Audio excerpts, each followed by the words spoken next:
आज के तीन अहम तरीन सवाल, 370 वापस आएगा या नहीं आएगा, रियासत का दर्जा कब हम सबको मिलने जा रहा है और जम्मू कश्मीर की मुश्किलात कब हल होने जा रही है, इन तीनों सवालों के जवाब मैं लेकर आया हूं। सबसे पहले 370 पे बात करेंगे। 370 की वापसी होगी या नहीं होगी, ये सबसे इंपॉर्टेंट है। देखिए, इलेक्शनों के दिनों में नेशनल कॉन्फ्रेंस ने घर घर में जाके ये कहा कि 370 के लिए हमें वोट दें, हम 370 वापस लेकर आएंगे। उमर अब्दुल्ला ने इलेक्शंस में कहा कि रियासत के दर्जे के लिए सभी पॉलिटिकल पार्टियां बात कर रही हैं, चाहे वो सजाद लोन है, अल्ताफ बुखारी या गुलाम नबी आज़ाद या मैडम महबूबा मुफ्ती हैं, लेकिन हम लोग खसूसी तौर पर नेशनल कॉन्फ्रेंस के जो भी उम्मीदवार हैं, हम 370 के लिए बात कर रहे हैं। हमारी टॉप मोस्ट प्रायोरिटी 370 है। अब जब 370 की बात शुरू हुई तो शुरू होने के साथ साथ ही नेशनल कॉन्फ्रेंस ने ख़त्म भी कर दी। अब आप पूछेंगे वो कैसे। जब पहली कैबिनेट की मीटिंग हुई उसमें इन्होंने 370 के लिए कोई भी रेजोल्यूशन पास नहीं किया, सिर्फ स्टेटहुड का रेजोल्यूशन पास किया। हालांकि वादे के मुताबिक इन्हें जो है वो 370 का रेजोल्यूशन पास करना था, जो जम्मू कश्मीर के लोगों से 370 के नाम पर वोट लिए थे।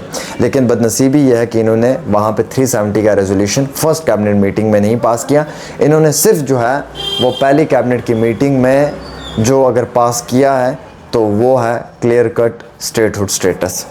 दूसरा बड़ा जवाब उमर अब्दुल्ला ने दिया एक एक्सक्लूसिव न्यूज़ चैनल को इंटरव्यू के दौरान में। उन्होंने कहा कि हम इस वक्त की मरकज़ की सरकार है, हम इनसे उम्मीद नहीं रख सकते कि हमें ये 370 वापस देंगे। तो क्या जम्मू कश्मीर के लोगों को अगले 5 साल इंतज़ार करना होगा 370 के लिए? जब मरकज़ में हुकूमत बदलेगी, जब वहाँ पे नई हुकूमत आएगी तो 370 मिल सकता है। अब अगर नई हुकूमत भी आ जाए और नई हुकूमत कांग्रेस की भी हो तो कांग्रेस का भी क्लियर कट स्टैंड है 370 पे कि जो सुप्रीम कोर्ट का फ़ैसला है वही सर आंखों पे है। यानी कि सुप्रीम कोर्ट ने अपना फ़ैसला सुना दिया कि 370 वापस नहीं आ सकता। इसका मकसद कांग्रेस का भी यही कहना है कि हम 370 वापस नहीं दे सकते। अब पार्लियामेंट में भी दोनों हाउसेज़ में ये पास करवाना है बिल, उसके बाद जो है वो आप 370 को वापस ला सकते हो एज ए पॉलिटिकल तरीके से, और उसके लिए 5 साल, 10 साल, 15 साल या 20 साल भी लग सकते हैं। लेकिन जो लोग कहते थे कि हमारी टॉप प्रायोरिटी 370 पे रहेगी, आज उनके वो वादे कहाँ हैं? देखिए, सबसे इम्पोर्टेंट है।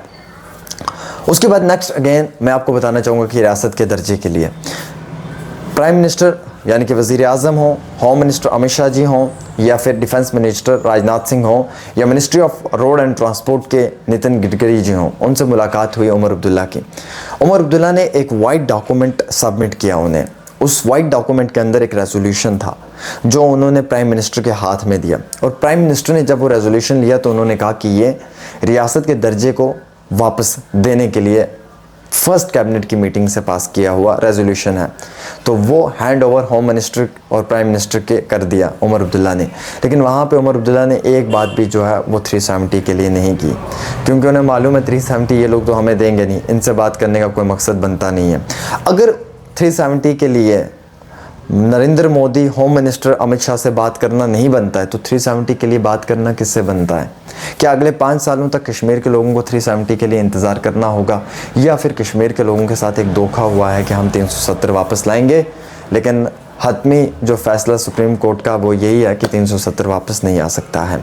अब उमर अब्दुल्ला के जो बाकी नेता लोग हैं, जब हम उनसे बात करते हैं अपने एक्सक्लूसिव इंटरव्यू में, जब हम उनसे डेली वेजर, रहबरे खेल, रहबरे जंगलात, रहबरे ज़राअत के लिए पूछते हैं तो वो हमें कहते हैं भैया आप माइक उठा के हमारे पास आ जाते हो, अभी तो हमें जुमा 8 दिन नहीं हुआ सरकार बनाए हुए, आप हमारे पास 6 महीने के बाद आना। तो क्या जो लोग 6 महीने के बाद मुझे ये जवाब देंगे कि डेली वेजर्स क्या रेगुलराइज भी होंगे या नहीं होंगे, क्या वो लोग अगले 6 महीने तक किसी पॉलिसी पे काम भी करेंगे, या फिर 6 साल तक इंतज़ार करना पड़ेगा? ये कई सारी अहम तरीन बातें हैं जिनके ऊपर हमें गौर और फिक्र करने की बहुत ज़रूरत है। मरकज़ी सरकार का एक पहलू है और जम्मू कश्मीर यूनियन टेरिटरी के जो यहाँ के सीएम हैं उनका दूसरा पहलू है।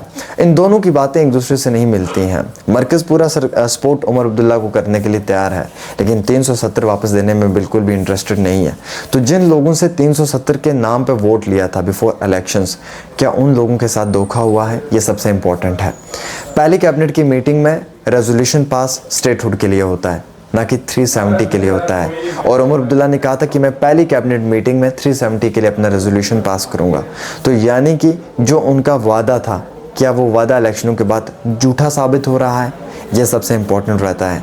देश के वज़ीर आज़म, वज़ीर दफ़ा, वज़ीर दाखिला से वो मुलाकात करते हैं, लेकिन इन तीनों मुलाकातों में वो रियासत के दर्जे की बात करते हैं, 370 की बात नहीं करते हैं। तो यहाँ से क्लियर कट दिखता है कि नेशनल कॉन्फ्रेंस भी अब 370 बोल रही है। शायद 370 को जो है वो दफना दिया गया है। इसमें कोई शक नहीं कि 370 जो है वो वापस अब नहीं मिलेगा, क्योंकि 370 जो है वो कानूनी तौर पे भी अपना हतमी फ़ैसला सुप्रीम कोर्ट ने सुना दिया है उस पर। पॉलिटिकल वे में भी जो है वो 370 को हासिल करने के लिए पार्लियामेंट के दोनों हाउसेस में बिल पास करवाना है, और ये बहुत मुश्किल है कि वहाँ पे दोनों हाउसेस में बिल पास हो। मीनवाइल अगर पास भी हो तो किसकी हुकूमत में होगा? क्या कांग्रेस वही जमात है जिन्होंने कहा कि सुप्रीम कोर्ट का जो फैसला है वो हमारे सर आंखों पे है, यानी कि सुप्रीम कोर्ट ने 370 को ख़त्म कर दिया है, तो कांग्रेस का भी क्लियर स्टैंड है कि वो 370 पे नहीं लड़ना चाहते हैं। तो 370 फिर किस तरीके से वापस आ सकता है? किसी जादुई छड़ी से या अलादीन के चिराग से? इसका जवाब उमर अब्दुल्ला को देना चाहिए।